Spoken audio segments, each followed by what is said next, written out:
You don't have a home, and I don't have a mother, said the little girl to the young, homeless black woman at the Chicago train station.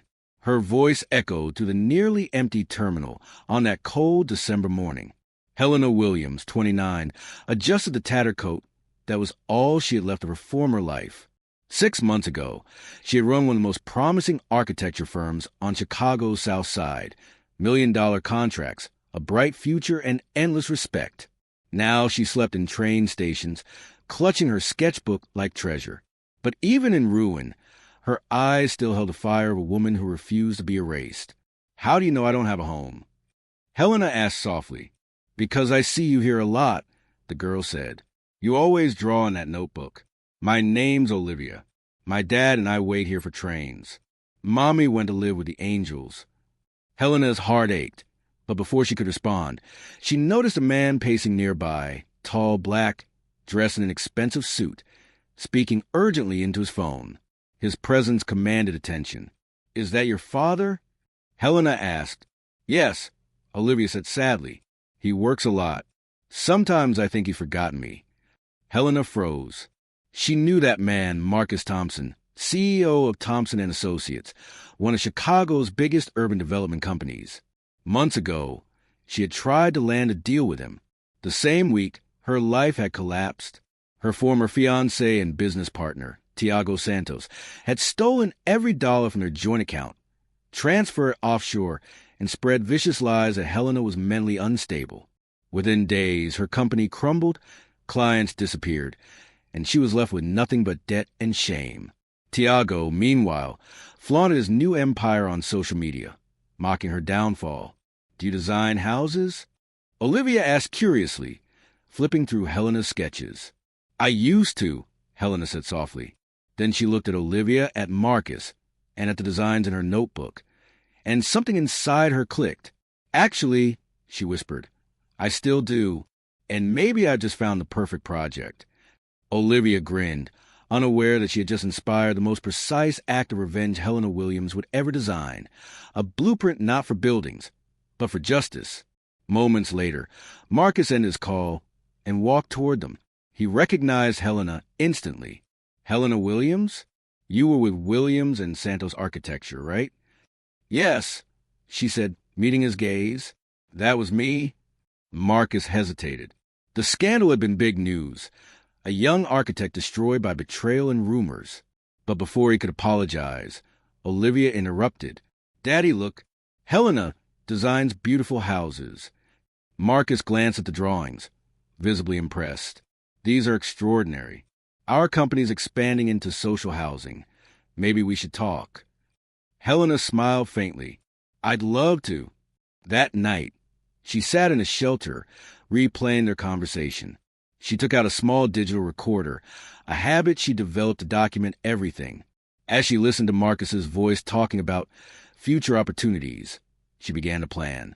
She titled a new page in her notebook, Justice Project, Phase 1, Thompson & Associates. Marcus Thompson wasn't just a potential client anymore.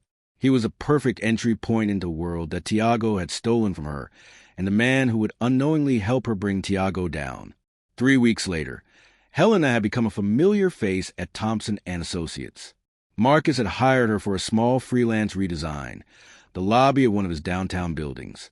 He admired her creativity and her quiet professionalism, but Helena wasn't just drawing. She was observing every name, every email, every connection. One afternoon, while reviewing blueprints, Helena spotted something on Marcus's computer screen, an open email from Santos Development Group. Her blood turned cold. Tiago's company. Are you partnering with Santos Development? She asked casually. Possibly, Marcus said. They're bidding for a big low-income housing contract. Why? Do you know them? I do, she replied, her tone calm but razor-sharp, intimately. That night, Helena met with David Chun, a digital investigator she'd hired using her last savings. He pulled up Tiago's financial records. You were right, David said. Tiago used stolen funds from your firm to start Santos Development. He built a web of fake shell companies and forged government certifications to get federal contracts. Helena's eyes hardened. So he's still living off my money and lying to everyone. It's worse, David continued. He's defrauded small investors too, mostly women, over $2 million total. Helena exhaled slowly. Then it's time to end him, legally and publicly. She outlined her plan with surgical precision. She would expose Tiago's fraud to Marcus before the $15 million deal was finalized, forcing federal investigation and corporate collapse. But this wasn't just revenge anymore. It was justice. For every woman Tiago had deceived and for the version of herself he tried to destroy. That night, Tiago posted another photo from Miami, champagne in hand, caption, "When you're smart enough to leave failures behind. Hashtag self-made, hashtag Chicago to Miami." Helena smiled coldly. Enjoy your empire, Tiago, she thought, because by Friday it's going to burn. By Thursday morning, the city buzzed with talk of the massive Santos-Thompson deal. If approved, it would change Chicago's skyline and make Tiago Santos untouchable. But Helena Williams was already one step ahead. Sitting across from Marcus Thompson in his glass-walled office, she slid a folder across the desk. "Before you sign with Santos Development, you need to see this," she said calmly. Marcus opened it. Pages of bank transfers, falsified contracts, and screenshots connecting Tiago's company to offshore accounts. At the top, the heading read, "Santos Development, Forensic Audit Findings. Where did you get this?" Marcus asked, stunned. "I built that company with him," Helena said. "He stole my design, my clients, and every dollar I earned. What you're looking at is proof that his empire stands on fraud." Marcus leaned back, silent for a long time. Then he said, "If this is true, he's facing federal charges." "It's all true," she replied. "But I don't want him in prison for me. I want him exposed publicly." Marcus studied her face. There was no hatred there, only resolve. "You're not who the rumors said you were," he finally said. "You're smarter and stronger than all of them."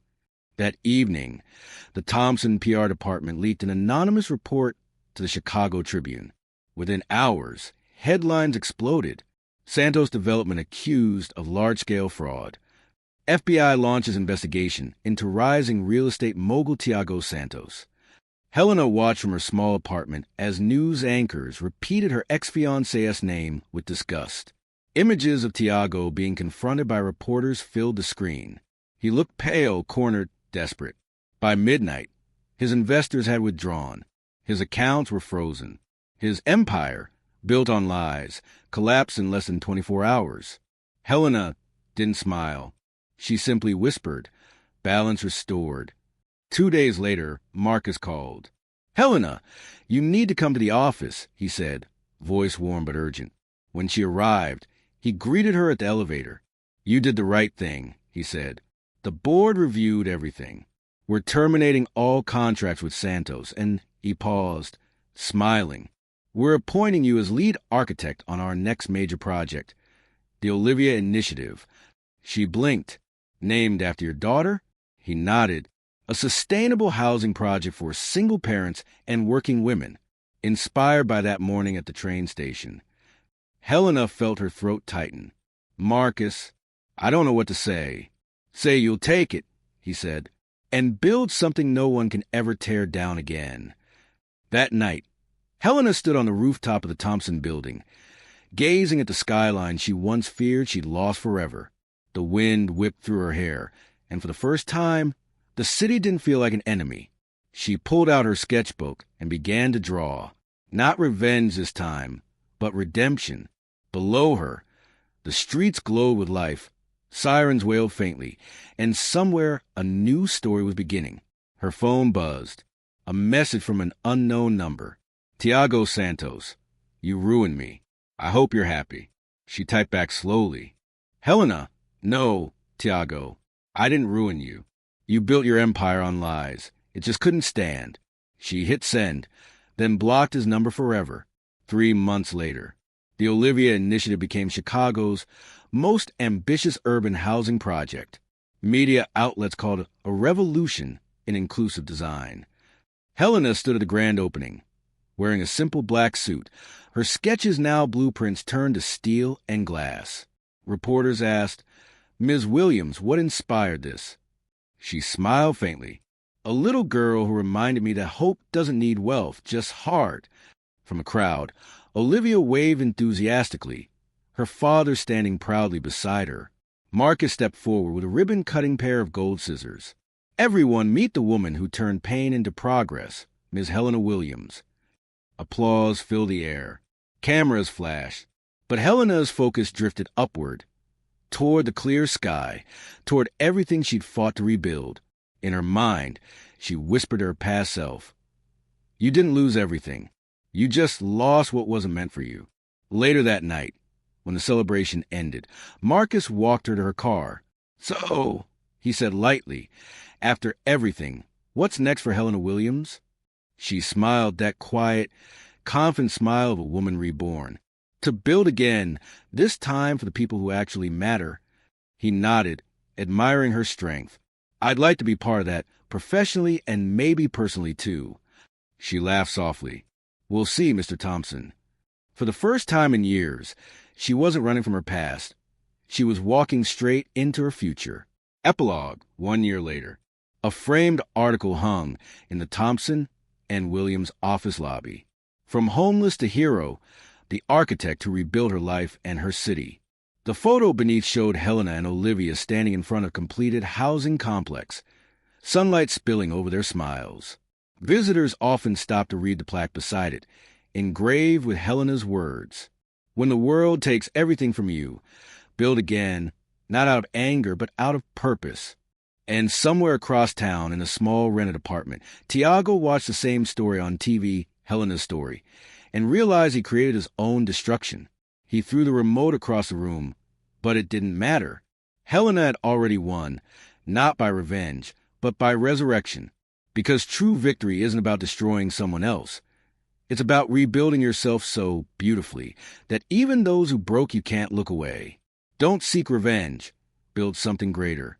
The world will notice.